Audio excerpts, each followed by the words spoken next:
Welcome to our used 2005 Jayco J-Flight 31 VHDS. Right in the back center here, we've got your short cord there. So that just pops on open. You can pull your cord out of there. You're going to find a standard 30 amp end on it. Most campsites will have that. You can plug straight on in and you're good to go. We do also provide you with a 15 amp adapter. So if you're looking to plug in at home to charge your batteries or run your fridge, you got the power to do so.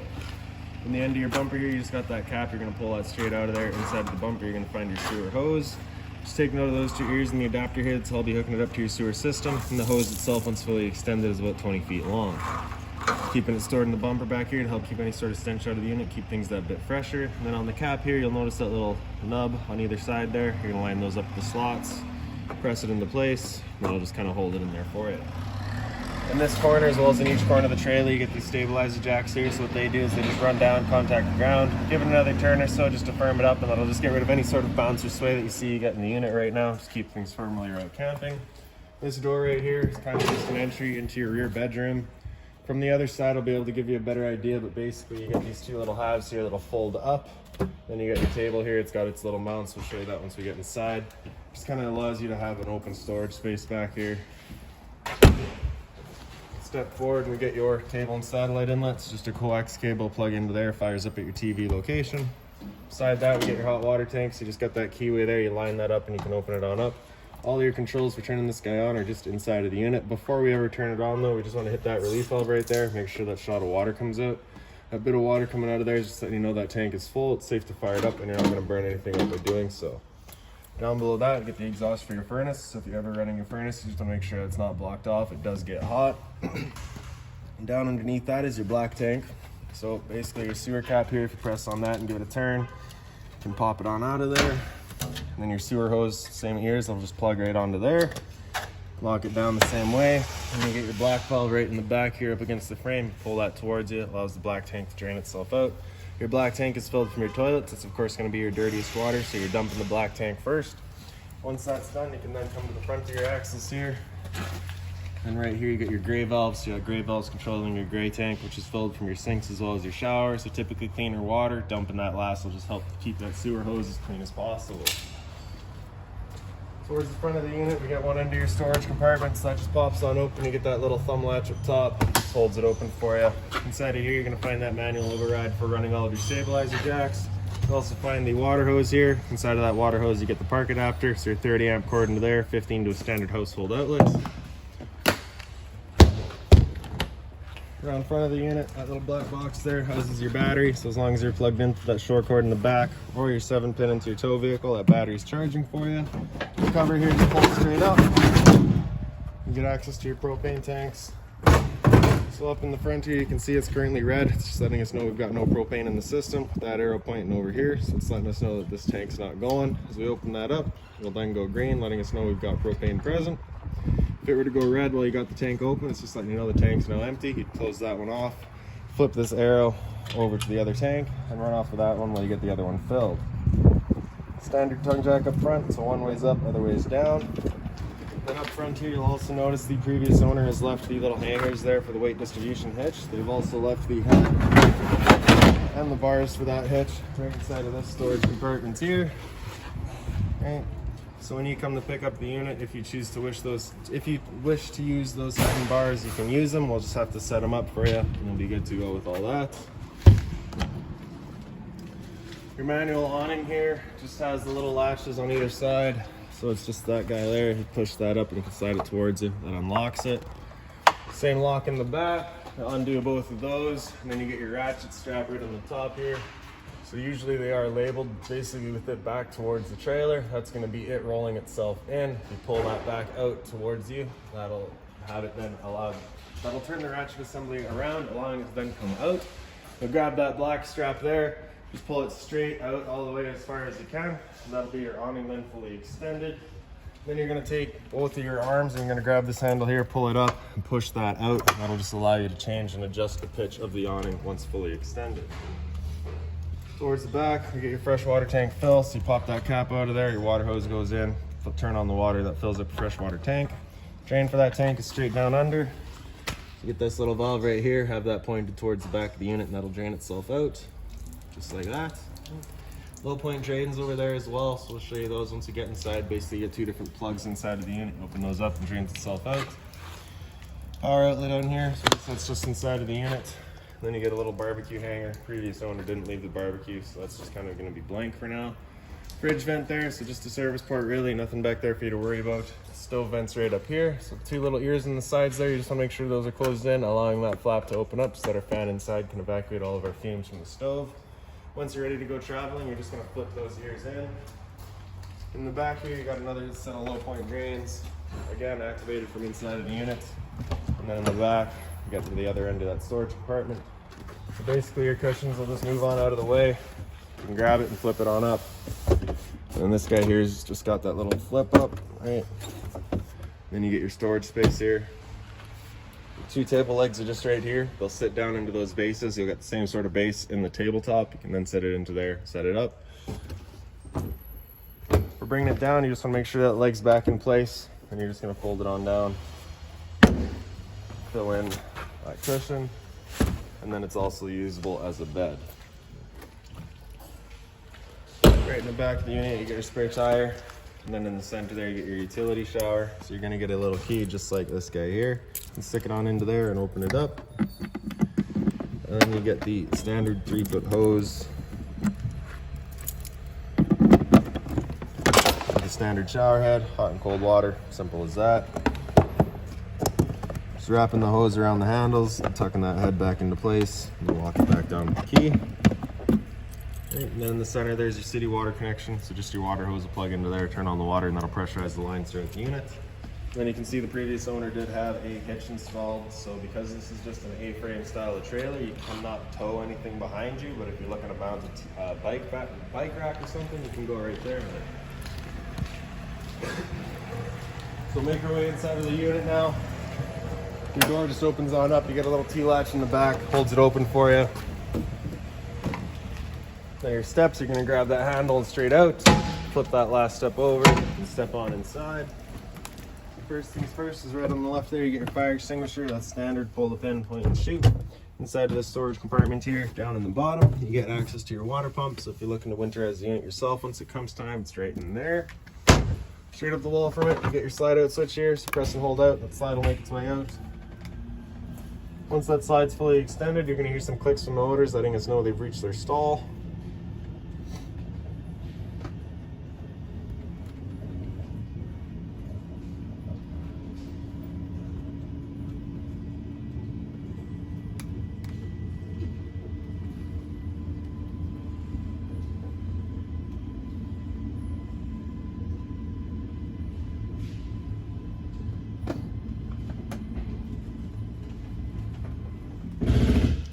Go above that, you get your light switches. The one on the right there does your porch light outside. The one on the left does your interior lights. Storage up top here. And then just into the kitchen here real quick. So you get your hot and cold water at the mobile head there. You get 1 sink cover. Storage up above. Inside of there, you're going to notice that binder. That binder's got all of your owner's manuals in it. Any keys, anything like that, you'll find right in there. Down below that, you get a little light just on its own center switch there. Or side switch, I guess. Microwave here. It's pretty standard, just like home. Down below that, you get your range vents. Your switches are just in the back here. The one on the left is the light, the one on the right is your fan. So that's the fan that you want turned on with that flap outside opened up, evacuating our fumes. It's really loud.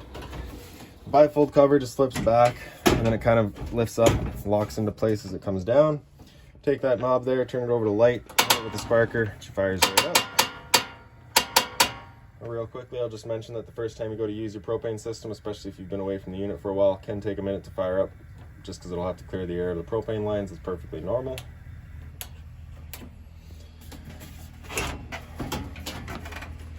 The bifold cover, you pick it up, and you can fold it back in half and it lays into place. The oven, you're going to press that knob in, turn it over to pilot, and press and hold it in. And then right in the back there, you can get that pilot light going. Once you get it going, you just hold the knob in for another couple of seconds and you can release and that flame will hold itself. Turn up to your desired temperature and she fires right up. Once you're done, you're going to turn it back down just to pilot. It'll hold just that pilot light for you. But if you're traveling or leaving the unit for a while, you just want to make sure it's right off. Down below that's a little bit of storage, as well as your drawer storage off to the side of there. For the drawers, you just kind of want to pick them up before sliding them out. Just kind of undoes the latch. storage down below the fridge here. A bit more down there. Inside of here, you're gonna find a little subwoofer, so that is tied into your kind of entertainment system. Up above that, you get a little Norcold fridge. So that slider over to the left there is gonna run on auto. Auto's first looking for AC power. If AC power is taken away, it'll automatically flip over to gas. If you're out boondocking and you want it running solely on gas, you're gonna have that slider over to the right and it'll fire up just on gas. If that gas light were to get flashing, it's just letting you know it hasn't fired up. At that point, just off and back on to reset it. Temp controls on the side there. Freezer up top, fridge down below. I think that was a toilet or a paper towel dispenser left by the previous owner, so we just left that for you here too. Straight up above the fridge, you get your air conditioner control. So you get low fan and low fan again. And after low fan, it comes into high fan. So the fan is, of course, just moving air around. There's no cooling involved. After that, it comes into low cool. At that point, it turns on the compressor and starts giving you cooling. Just with the low fan. And then in high cool, gives you, of course, your cooling with the high fan. You do have this temp control knob. So if the unit were to have a heat pump installed, you could select your heat. It does not have a heat pump installed, so you're just leaving that max cool pretty well. Once you're done, just turn it back down to off, and that's that. Monitor panel here, so in the bottom right, you get your water heater with electricity. Turn that on, fires it up with electricity. Water heater on LP gas is in the center there, so you turn that switch on, and fire up on propane. If that light there would come on, again, just letting you know it hasn't fired up. At that point, just off and back on to reset it. Water pump's on the left, you turn that on, it turns on your water pump, drawing out of your pressure tank to pressurize your lines. Your monitor system's up top, so on the left you get batteries, so you can see you're currently C for charging, G would be good, F is fair, L is low. Your fresh tank, as you fill that up, you go to a third, 2/3 and full, so we got that just draining right now. Same idea for your black and your gray. This little access panel right here, you can slide that up, gives you access to those valves for your shower. Down below that is down below your monitor panel is the control for your thermostat, for your furnace. That slider on top over to the right, that's it turned off. Bring it over to the middle, and that's it turned on. Temp controls in the bottom. So over to the right is max heat, over to the left is max cool. Anywhere in the center is your temp selection. Furnace return air is just right there, so you just make sure it's not blocked off. And then your furnace is moving its air through all the registers on the floor.